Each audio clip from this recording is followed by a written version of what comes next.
What's up, welcome back guys, Sam and Brax here, and in this video I'm actually having an interview with Greg Mercer from Jungle Scout. And we're doing a Q&A slash how to use Jungle Scout for beginners, for non-beginners, just how to use a tool, the best way to use it. And I'm going to the source, CEO of Jungle Scout. So here's Matt. You're also in their bedroom. I didn't even realize. Should I do it again? Fuck. No, that was keep it in what I said though. I think it would be funny. Yeah. So before we get into that, congrats to the giveaway winner. Contact me on Facebook to make this work. And if you want to win the next one, I'll give you guys a chance to win a 1-hour free call with me. All you have to do is leave a comment saying you want to win, click the thumbs up, and click on the bell when you subscribe. And that's it. Enjoy this video. Alright, we are here with Greg Mercer. Most of you guys should know him, but if you don't, you probably know Jungle Scout. So he's the CEO of Jungle Scout. He got us a beautiful villa here in Austin for the Brand Builder event. You're probably going to see a lot of videos from that, or you've seen on Instagram already.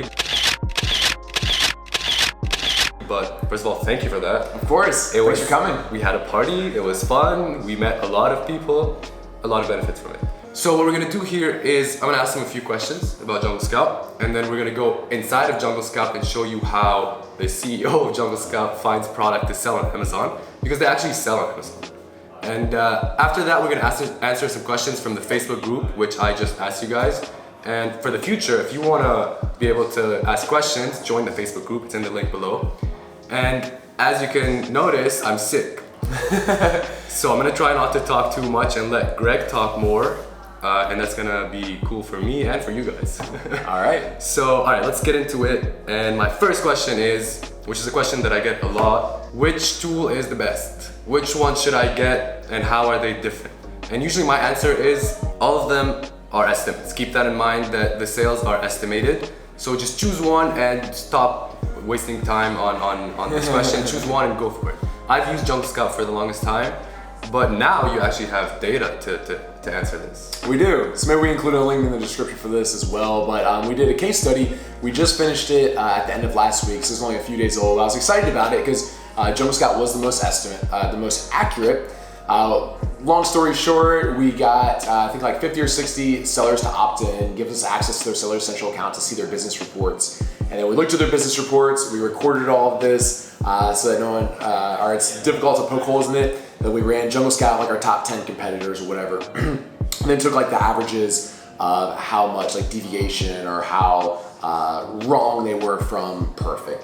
So yeah, we were really excited that like we were the most accurate, and we were on a relative term about 30% more accurate than the next best tool in the market. Okay. Would you mind sharing the Yeah, Viral Launch was number 2, and Helium 10 was number 3. I kind of forget most of the guys in the middle. And then one thing that was kind of interesting too, like a lot of people ask me, there are a few free tools in the market, like Unicorn Smasher and what's that, Maze Owl. And people say like, is it worth it? And I was like, well, I didn't really know because I wasn't like quite sure how accurate it was. I was like, maybe that like was okay for a certain range of people. But those two tools were actually almost 100% median deviation from like correct. Let's just make it easier. If they're estimating 1,000, that means that it's really something between about 0 and 2,000. Okay. So it's a pretty big range for like the free tools. So I guess that's like no probably real shock to a lot of people. Like you kind of pay for what you get, but yeah, like what it comes down to is like at that point, you're kind of just as well off like flipping a coin. I don't know. And I've always said that, like it's free, what do you expect? They're looking at a lot of data from Amazon, and if it's free, again, what do you expect? Yeah, so like, we have a whole team for this. Exactly, yeah. So how many products did you look at? I think there was about like 1,000 or 1,100, something like that, ASINs in the case study. Some of those had to be omitted because they didn't control the buy box for at least like 98 or 99% of the time, which means like they were only on the listing half the time or whatever else. So I think that narrowed it down to, we'll post all these numbers, but off the top of my head, I think it was like 500 or 600 ASINs. Okay, so you actually have recordings of everything that you did?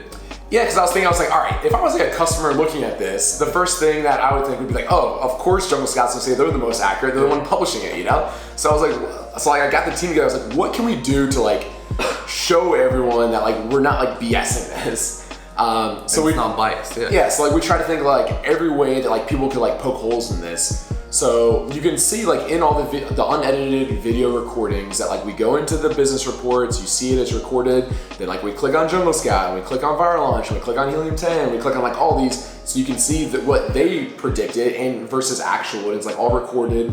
We're sharing all the raw data for people to do their own their own findings or whatever else that they choose to do so. Okay, so if you have any doubts, there's a link in the description. Go see everything that they did. Yeah. From start to finish. And then if you still have questions, just let us know. So the next question is, so the sales are estimated. And what is that based on? Yeah, good question. The main factors that go into this are the parent category, the rank, the subcategories, and the ranks in those. We do collect other data points now, like the price and the number of reviews and how quickly they're receiving reviews and a number of other things. And these all go into building the models to estimate. But I know that the ranks in the categories are the main drivers of being able to accurately estimate these. Okay, so is that a rank based on like right now, or is it based on time? Good question. So with Jungle Scout, if you were to like run the Jungle Scout extension right now, it's giving you a 30-day estimate, and that is the 30-day estimate for the previous 30 days of sales. So this is a little bit different. It used to be a snapshot of the current time and like interpolated into like 30 days, and that's now been changed. So it's actually the past 30 days. So you can like compare it to your account, like how many you've actually sold the past 30 days versus what Jungle Scout estimates you sold the past 30 days. Okay, cool. So now that you have this data, what should someone that's using Jungle Scout expect as a plus or minus from the estimated sales? 25%. 25%. Yeah, that was the median percent variation. So, if we're estimating 100 units per month, it's really selling between 75 and 125. So that's like real life accuracy of what you could expect out of Jungle Scout. And would you mind sharing what the viral launch one is? I think they were 34%. So in relative terms, we're about like 30% more accurate than the next best. Okay, cool. Now, before we get into showing you how to use it, what I used to think about the web app itself is everyone's using it and everyone's using the same criteria, everyone's finding the same products. So how do you avoid that, especially for new people? Yeah, good question. So like the criteria that like I share for like recommended filters, or I don't know if you shared these before or not. Something that I think that's good to think about and talk about here is that those are recommendations, and they're a way to help people kind of like get started. So like I understand, like you go into the web app, you go into the product database, and it can be a little bit overwhelming for like a brand new person, right? Like a lot of data in there, like where do I begin? So that's why we give like recommended filters. But at the end of the day, I think it's really good to kind of know like the theory more so behind it, and then you can like tune the filters accordingly so that like you're not searching or using the same filters that everyone else is. Yeah, so the way I say to do it is to go as specific as possible. So like look into each category alone. Okay. And then don't have the price range be too large. So like look at baby between 30 and 35, but then look later at baby 40 and 45. So it takes more time, but no one's gonna see these products because no one's thinking or looking at this criteria. Yeah, that's a good way to do it. Totally. Yeah. So can you show us how you do it? Can we try to find a product and try to validate the market? Let's do it. Yeah. And if you guys want to follow along or get Jungle Scout, he just actually gave me a discount for you guys. There's a link in the description. Just go there. It is an affiliate link, obviously. So thank you if you use it. So let's do it. All right. So before we get into it, let's just explain what's the difference between the web app and the Chrome extension. And that's a question that actually annoys me because people ask which one's better, but they're very different. They do different things. Absolutely. So take a look at my screen right now. I'm inside of the Jungle Scout web app. This is a software tool that lives in the cloud. It's a SaaS product. And you can see there's a number of different features in here, like the product tracker, the product database, the niche hunter, and keyword scout, right? And as you can see, like we're on like junglescout.com here. So this is the web app. It's priced as a monthly recurring subscription. Alternatively, there's also the Jungle Scout extension. It installs into your Chrome browser. So after you install it, you can see up here in the top right-hand side, I have a little JS icon. And when I click that JS icon, it shows me all the products that are on that page and some data points associated with them, okay? So this right here is the Jungle Scout Chrome extension. To get it, you pay a one-time fee and you get to keep it the rest of your life. So the web app is to find an idea, and then the Chrome extension is to validate the idea. That's it. It's a great way to summarize it, to simplify it. All right, so we were talking about kind of like finding products in the product database. Samer mentioned that he likes to find narrow it down to very specific criteria, which I like. You get to see some results that other people aren't looking at. What I'd like to share with you guys today about like how I go about finding products. Most of the products that I now launch, I've made like some pretty legitimate improvements to. So let me show you like what I mean by that and how you can find products that need some improvements. Does that sound good? Mm-hmm. So let's go ahead and just select a few categories here. Since Samer said he likes very specific, let's go ahead and just choose maybe just like 2 or 3 instead of like 10. That's actually what I do. Okay, cool. So I've chosen a few here. No real rhyme or reason. The only categories that I don't like are like electronics or like products that people tend to care about the brand a lot, like clothing or shoes or some things like that. So I just chose arts, crafts, and sewing, patio, lawn, garden, sports, and outdoors. And let's actually go ahead and just leave all the rest of the filters alone and just put a maximum rating of, I'm gonna do 3.7. I do 3.7 because 3.7 shows up on, when you're looking at like the stars on Amazon, as like 3.5, which I found to be like very bad. That's where like your conversion rate pretty significantly decreases. If it's showing like 4 out of 4, then your conversion rate's much better. 4 out of 4. Sorry, 4 out of 5. Yeah. So sorry, I'm gonna do a minimum rating, our maximum rating of 3.7. I'm just gonna do minimum sales of, let's do 500 units per month, all right? So we started with 65 million products, now we're narrowed it down to 8,700. That's still quite a few, but it's somewhere we can get started.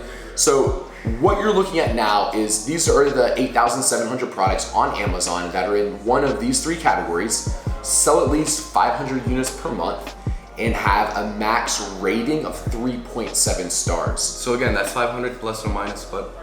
25%. 25%. Okay. Yeah. Do the math. Do that. And the 25%, of course, was the median across all of them. In some rank ranges, that's going to be like much more narrow, like plus or minus 5 or 10%. In other rank ranges, it could be a little bit more. So that was just the median of all of them. All right, so then now these are all potential product ideas, right?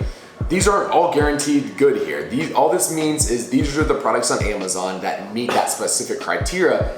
However, the reason that I love this and the reason that all the sellers find this really valuable is this gives you a bunch of product ideas that you otherwise probably wouldn't think about. I would never think about selling, like this top result are sticky traps for to catch flies. Yeah. I would never think about selling a product like that, right? And what's crazy is it's selling about 830 units per month with 2.7 star average. So what does that mean? Selling a lot, while at the same time being not a very good product. Junky product, yeah, exactly.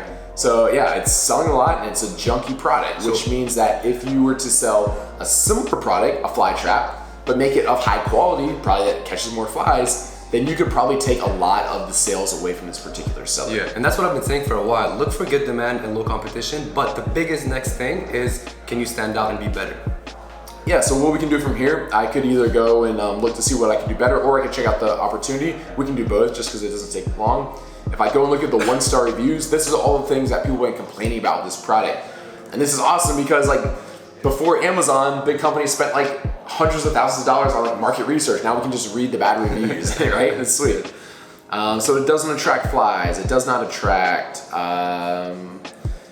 Old-fashioned were way more effective. Only caught 1 fly, flew into it by accident. So it looks like the bait on this trap's not, just in 20 seconds there, that appears to be the biggest problem with it. So I don't know a lot about fly bait, but I imagine I could probably work with some factories who are making a higher quality trap, or do a little bit more research about what flies are attracted to and maybe like put that in the mix or something else, okay? So that, it seems like, after reading that, it seems like I could work with the factory to make those improvements. That doesn't seem that overwhelming to me. But the other thing we do want to check is, what's this this market or this opportunity like as a whole? Yeah, so that's one good product, but does that mean that the whole market is good? Or is it an outlier? Maybe this is a really popular brand that people just search for and buy it and they like this brand. So step 1, find an idea. Step 2, validate the whole market. So let's just do fly stick traps. So we're searching the way that the customer would search, and then we'd see how that market looks like. Absolutely. So, and I have it selected to like all on Amazon, fly stick traps, and then yeah, these all look like fly sticky traps, which is good. So I'm just gonna run the Jungle Scout Chrome extension on this page so that I can see, you know, how are the rest of these sellers doing? Do they have a ton of reviews? Is it very competitive? So, you know, like real quick, when I look at this, the price points are, most of them are a little bit lower than I like. You know, this one's higher at 36 bucks. I guess that's like a 12 pack. But we'll, so you could probably sell something like in a higher price point or the price point that I prefer a little bit more, but only some of the people are doing that. Next thing we do is look at sales, and holy smokes, these things sell a lot. Yeah. This is like in total, this is probably over 25, maybe even over 30,000 units being sold every month.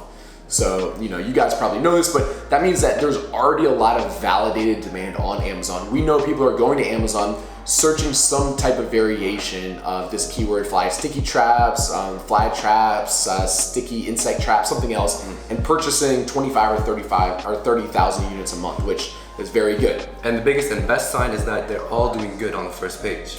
That's really a good point. If there's only like one seller who's doing like 10,000 and everyone else is doing like 100, that's a red flag. You'd wanna, sometimes you might have found a golden nugget, but more than likely it's like patented or there's something about that particular product that people really like. Yeah, or maybe it's not organic Amazon traffic, so no one actually wants it. Yep, exactly.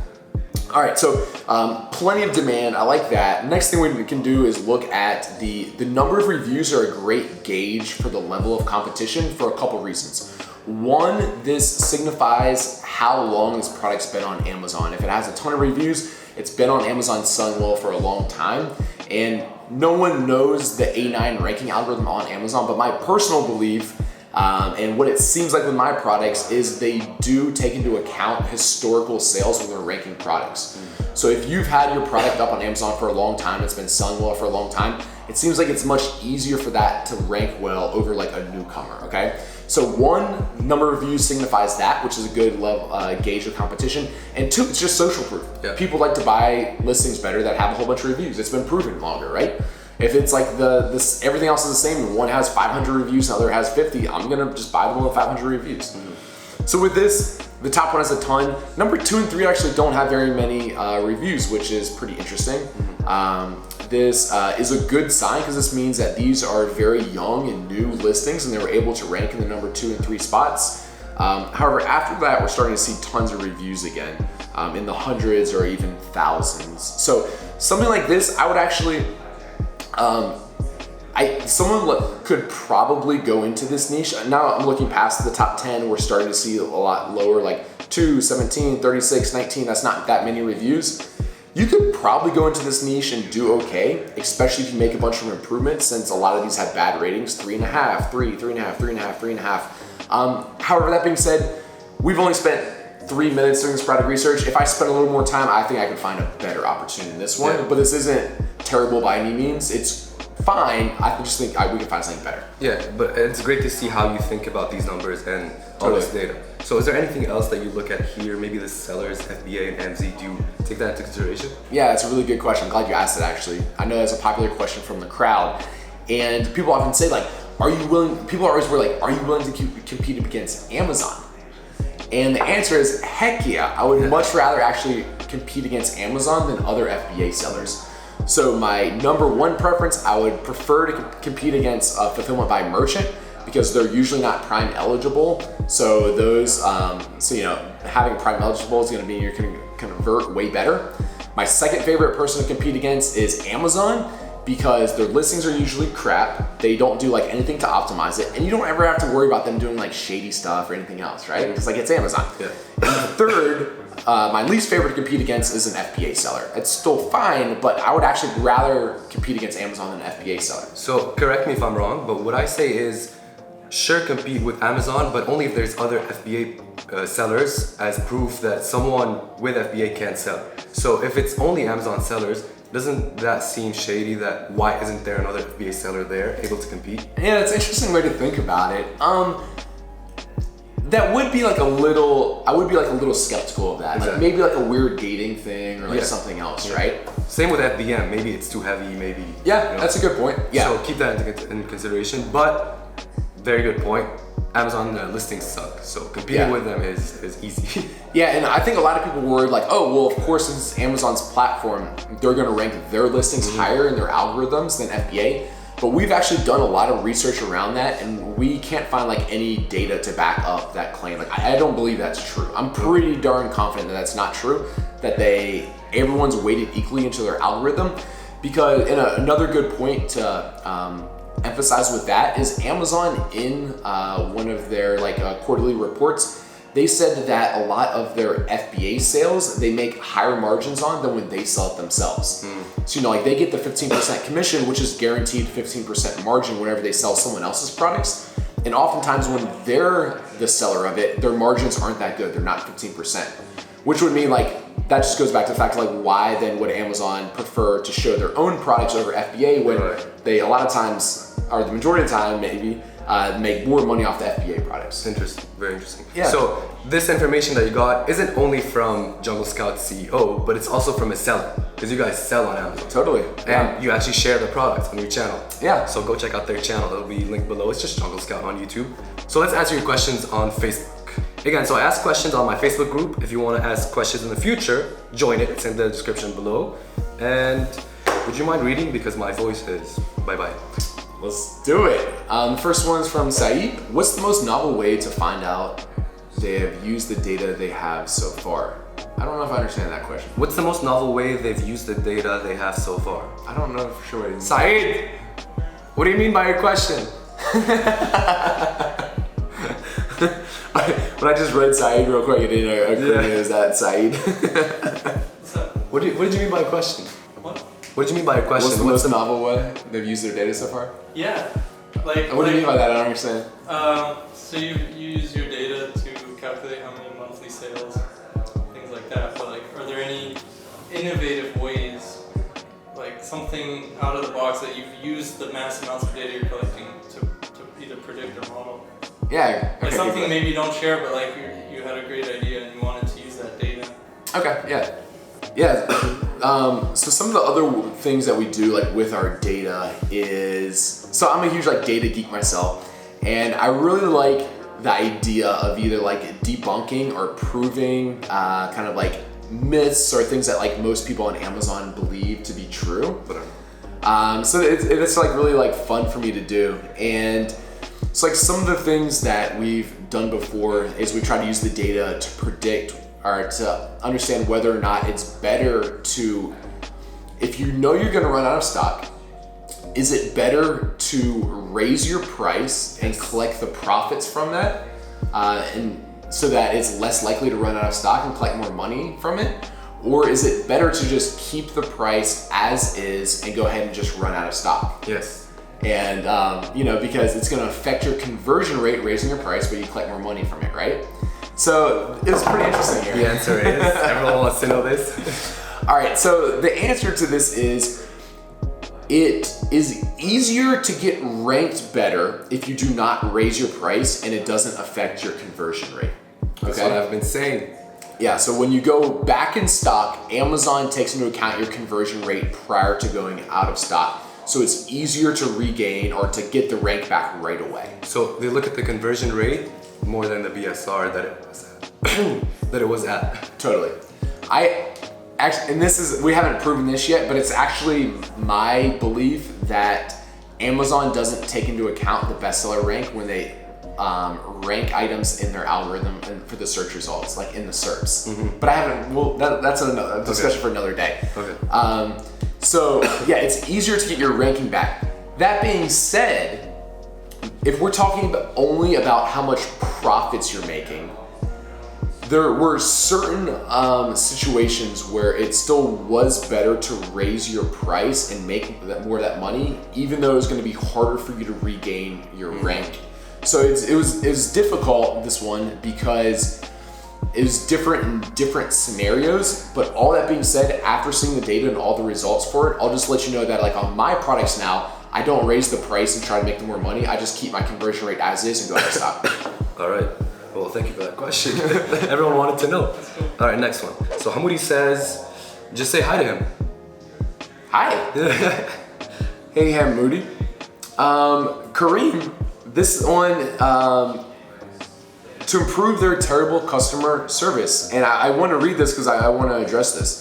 It's like 10 days after my mail, nobody answers me. The login page was down. Finally, they pushed me to subscribe to Viral Launch because I can't be waiting with that. You ended up subscribing. Oh, okay. So Kareem, I want to address this, and actually I'm going to take a screenshot of this and ask someone to personally reach out to you because this absolutely should never happen, and I actually don't know what went wrong here. Because we actually have very good first to response times and very good, what's the correct word for it? But how quickly an item's resolved. Because we actually have 24/7 support team. The support team is now like 30, 35 people large, and our average first response time is I think like an hour and 40 minutes right now. So on average, if you email us, you get the first email back within an hour and 45 or hour and 40 minutes. Sometimes that's resolved and sometimes it's not, and we maybe have to get more information from you or something.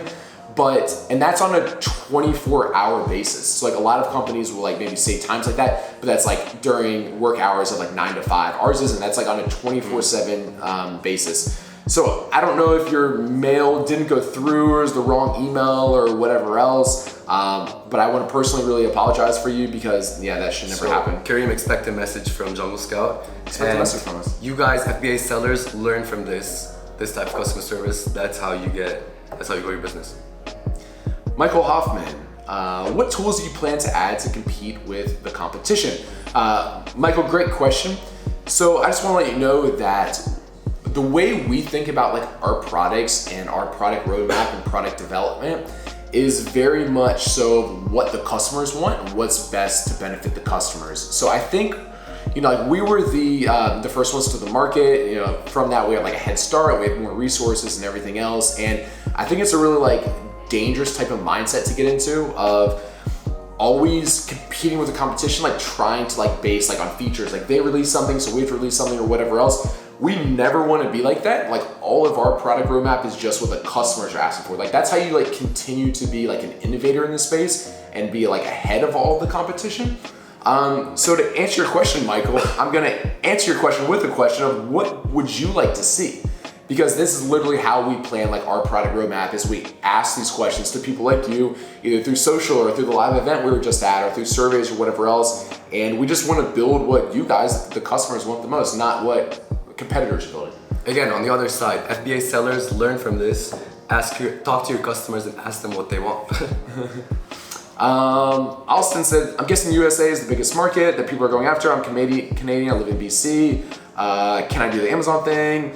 From the beginning to the end of the transaction, do I need to physically do anything in the US? Alston, the way that I always answer this question is pretty much anyone from anywhere in the world can sell on any Amazon marketplaces. I think there's a few countries that are banned from selling on Amazon. I've like heard about a few of these, but these are like very much smaller countries. Like someone like you, like a Canadian, you can sell in the US market, you can sell in the Canadian market, you can sell in the EU market, you can sell wherever you want.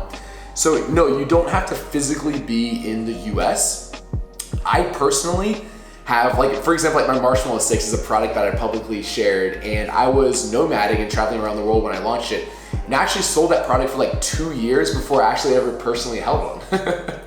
So I remember I had sold like, I think like 40 or 50,000 units of these marshmallow sticks, and I had never even seen or held one yet. Same with my product, because I live in Canada. Yeah. And then after a few months, I sent one to my friend, and then he sent it to me, I think. Yeah. And then that was the first time I saw the packaging and the product itself. Yeah. So that just goes to show, like, you don't have to actually physically be there to do anything. Question number 2, what course should I take as a beginner? I'm gonna let you answer that one. Well, they've documented their whole launching strategy from finding a product to launching it. So you can check out their channel. It's called the $1 Million. $1 Million Case Study, yeah. Yeah, and they're on season 4. So that's 4 different products that they've launched. And then there's also Brock Johnson's course, which is just $1. So go check it out on his Instagram or YouTube. And there's the course that I took, which is Matt Loberstein's course, and I actually have a link for it below. You get 3 free calls with if you use my link, and my voice is gone. So all right. Di asked, when will we be getting UK Keyword Scout? Good question. I've been frustrated with this because it's been taking way longer than what I had hoped. We ran into some few hurdles, but we've figured out how to solve those. I want to say in the next few weeks, but we had to like go back through and recollect a lot of the data because there's a few things that were a little screwed up with it. So sorry about that. It's coming. I just don't have an exact date. I'm sorry. But soon. It's been a few weeks. Okay. Hamudi asked, ask him this. Let's ask him. Being a seller was more fun or being the CEO of Jungle Scout? I like this question. I like this question too. So I was actually speaking about this a little bit earlier. Now I spend about 90% of my time working on Jungle Scout, the software side of things. And sometimes people ask, why is that? Is that like a monetary thing? Is that, just like, what's your motivation behind that? And my motivation is because it is more fun for me right now. So I was an Amazon seller for, I guess about 3 years before starting Jungle Scout. And at that point in time, selling physical products on Amazon wasn't quite as exciting to me anymore, because I didn't have, it just wasn't very challenging for me anymore. I launched, I think at that point, over 100 SKUs, and it was kind of just rinse and repeat. And I knew I could scale it up much bigger, but I wasn't really being faced with new challenges, and I didn't feel like I was learning a lot on a day-to-day basis anymore. So when I found software, it was a whole new set of challenges that I didn't know, and I was learning. I felt like I was learning 10 times as much every day, just because it was something that I hadn't done yet. And what's your background? I went to university to be a civil engineer. Mechanical engineer. Right on. So I got a job on corporate America, started selling on Amazon to get out of that, and did that for a few years full time. So right now, the software side of things is more fun to me just because it's more challenging for me right now, and I'm learning more to it. And it's close to engineering, which... Yeah, totally. Also, just to add, before you started Jungle Scout, you were selling, right? Yeah. Already selling. And then you started it for yourself, probably? Yeah. Yes.